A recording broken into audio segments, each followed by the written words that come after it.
यो चाहिँ chicken wings chicken breast नि कस्तो दामी देखेको यो ब्रेस्ट अलिक महँगो पर्छ अलिक त्यता चाहिँ मिक्स गर्नुहुने मान्छे है के मिक्स गर्नुभएको यो चाहिँ विङ्स पाकिसक्यो यहाँनिर चलाउने पनि खतरा यता रेखाजीले चलाउनु हुँदैछ यो चाहिँ के हो भनिदिनु न यो विङ्सको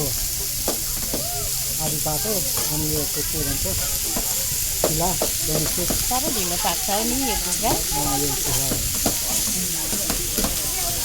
दामी हुन्छ कि अस्ट्रेलियामा त्यस्तो पकाउनु हुन्छ घरमा गएर पकाउनु पर्छ घरमा गएर चाहिँ कसरी पकाउनु पर्छ हिटरको अगाडि भुँडी सेकाउनु पर्छ भुँडी सेकाउँदा कस्तो कसको भुँडी सेकाउनु आफ्नो जसले खाएको छ मैले लगि बुझिसकेन भुँडी सेक्नु भनेको म हिटर बालिदिन्छु सेक्नु न